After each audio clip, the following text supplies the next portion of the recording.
Doon po sa mga nauna niyo pong tanong, kung saan, ang sabi ko nga po ay hoax. Ang pinagbabasehan ko po doon ay yung mga naglalabasan ngayon na panibagong impormasyon, kita naman po ito sa social media, ano po, kung saan yung mga napabilang na EJK, yung mga nagpakita ng picture ng mga anak nila na namatay daw sa EJK, actually ay hindi po connected sa EJK. At yung iba po ay buhay na buhay naman po.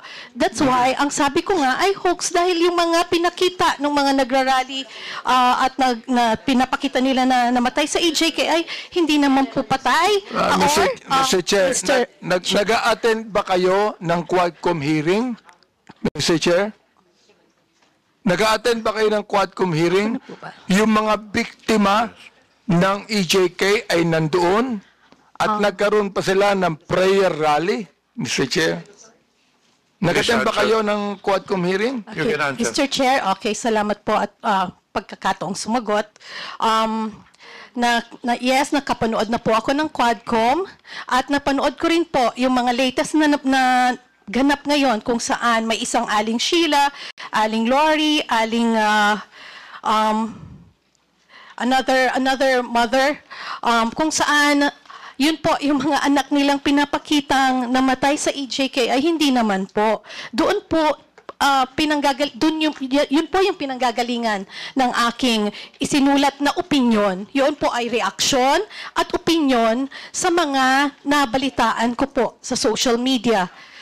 At sa mga news online. Again, those are my personal reaction and opinion on the current events. Mr. Chair, ang hirap nun, makakabalita ka ng anuman, tapos you're going to put up an opinion, and you want to let the people believe it's the truth. Yun ang problema dyan eh.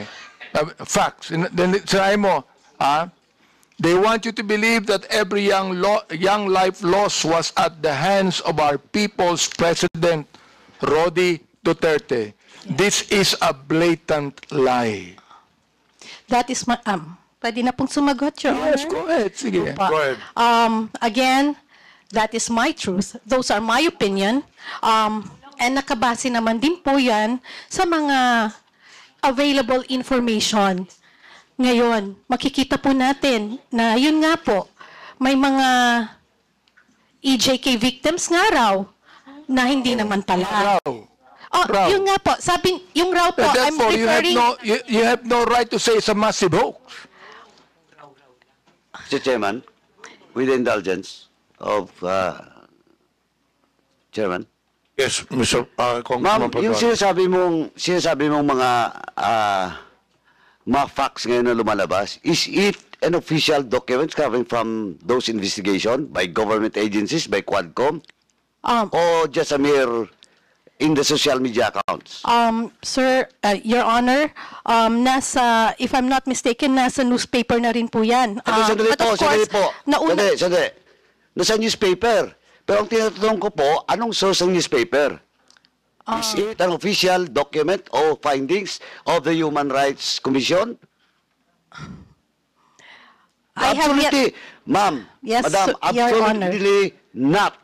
Because during our hearing, the Quadcom, all those victims, yung mga families na nandun, was confirmed by Human Rights Commission. Okay, Your Honor. In fact, we have all the list. Your Honor, can I also answer now, kung pwede po? Okay.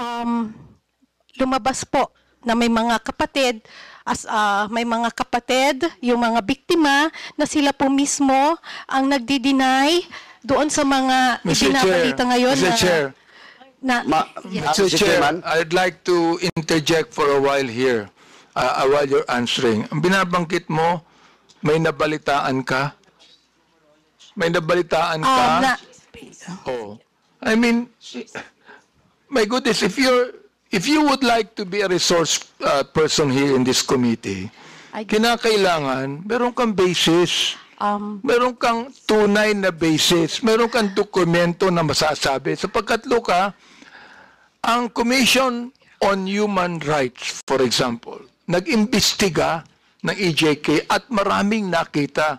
Kami, in my Committee of Human Rights, marami kaming nakita.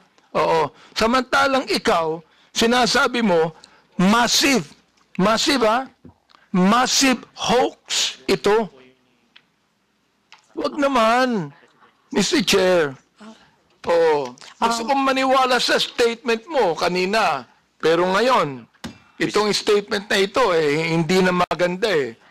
Nagsabi ka pa ng facts.